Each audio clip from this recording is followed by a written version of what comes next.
What's up, everybody? It's your boy CS and Motivated Minds.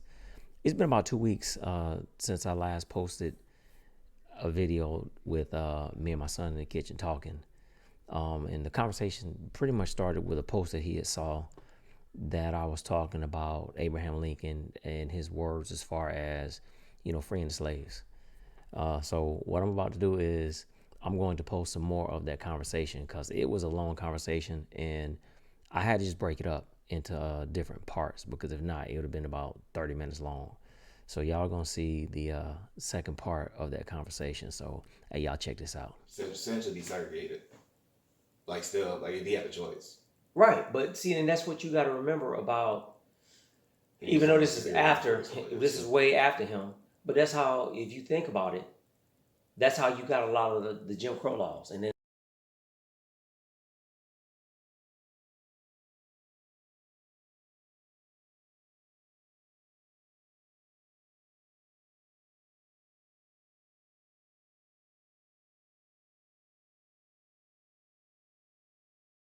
then they came up with the separate but equal stuff, right? During the Jim Crow era. Right. Right? Because it was never really intended to be this way. And that's why if you start going back and studying the laws and some of the stuff that they passed, every time, let's say the voting rights, right? And they've had several voting rights acts.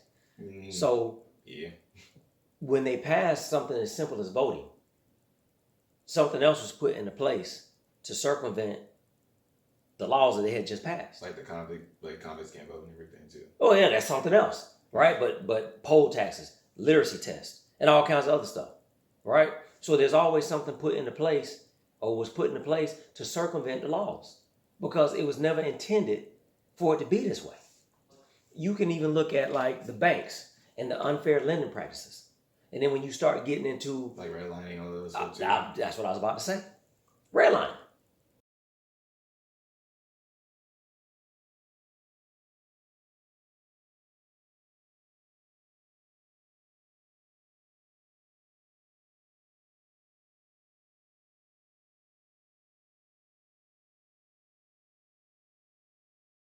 Blockbusting and all of that stuff, right? All of that plays a part into this. You understand what I'm saying? Like an effect of yeah.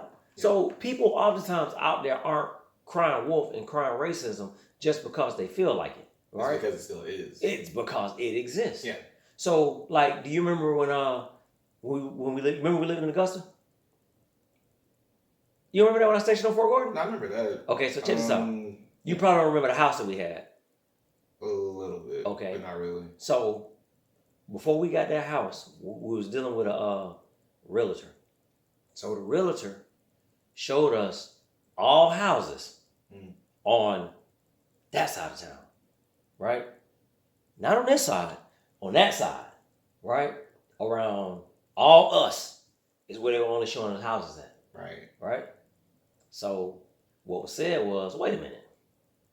We want to see houses over here, right? Show us houses over here. Why y'all trying to keep us from over there, right? Because that happens.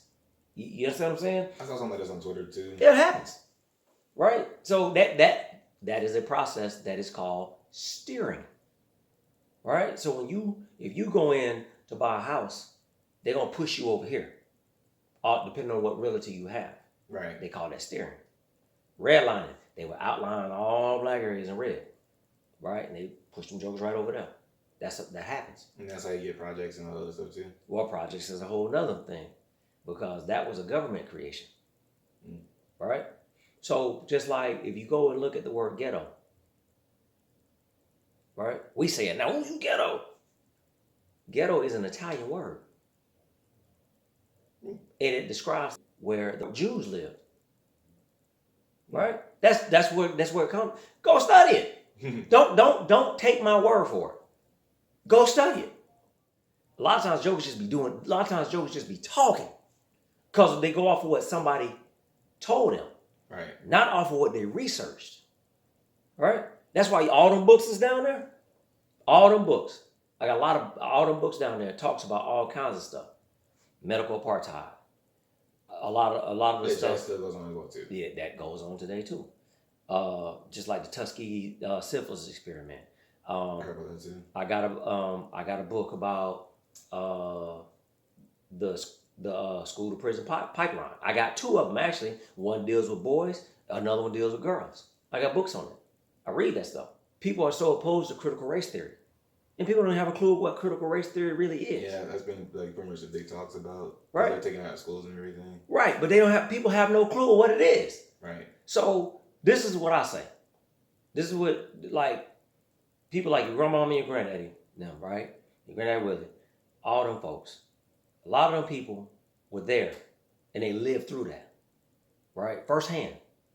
So when I think about my family, I am pretty much the first generation of my family, of our family, to be born with full rights of an American citizen. Right. Because when some of your uncles was born, Anthony, when they were born, right, it was the tail end, right, of the civil rights era, right? It was the tail end. So I think Eric might have been born the year that Martin Luther King died, a couple months later. Yeah, was it 69? Right? 68, 69, somewhere around there, right? I don't remember right off the top of my head. I think it's 68. Yeah, I think it was the year before my mom was born. Right?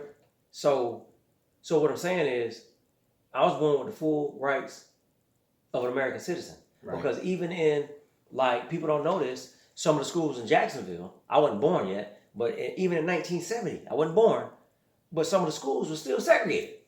Still, they had desegregated schools. People think it's such a long time ago. And it wasn't. Yeah. Right?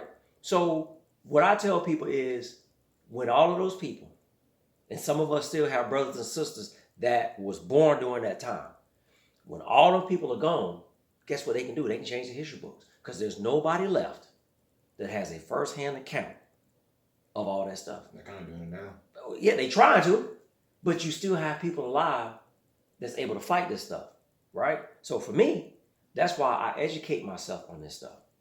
That's why. So that when we sitting at work and these jokes start running their mouth, right, about things, I'm like, that's not actually right. Here is what happened, right? And I ain't just like that on issues of civil rights. I'm like that with police issues too, right? It's not about, well, it's because when we look at these cases, it's not always that the police are in the wrong. Yeah. Right? Because they're not in the wrong a lot of times. It's just that you see a 30-second clip and you don't get the full perspective of what happened. Right. And then the other thing is, I tell you it all the time. And then the other thing is, people don't know the laws. What we often think is morally right is legally wrong. Right? Morals and legality of the law don't always line up. Yeah. But yet we say that this country and our laws were based off of Christian values. Think about this for a second. But yet a lot of things that we consider morally right is wrong according to the law. Right? Right. So I'm just saying, we talk about the Constitution, and this is a Christian nation, and all of this stuff, right? We talk about the same Christian nation that there was people already here. And somebody came along and said that God said that it is our destiny to take this nation from sea to shining sea. It's called the Manifest Destiny. Go read it.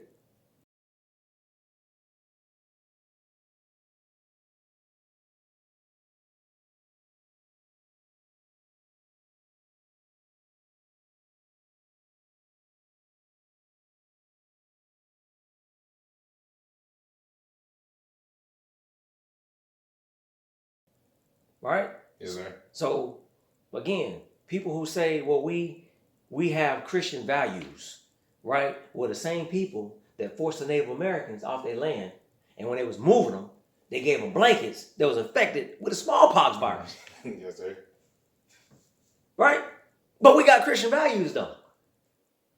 Right? We got Christian values, and all the so-called founding fathers, as they call them, I don't call them that, of this country, they say they were Christians. And they wrote in the Declaration of Independence, right? That All men were created equal and have certain inalienable rights. And that's the right to life, liberty, and the pursuit of happiness. Mm. So when they wrote that, they remain like just white people. Why? Tell me why. Mm. Okay, let me tell you why. Because it says all men, right? You got to remember when that was written, people that look like me and you, we were not considered men. We were considered property. Mm. So guess what? We had no rights. But yet these were people who say they were Christians, they have Christian values. Same people. And that's not talking about hate, that's truth. Right? How can some of the signers, and you look at the number, it's like 37 of them, 37 to 40 something of the original signers of the Declaration of Independence were slave owners. So how can you say and sign a document that says all men are created equal when you own another man? Right? So I'm just saying, these were the people who founded the country. These were the people who would tell you, right, that they said all men are created equal, right? These are the people who made the laws back then. That's who did that.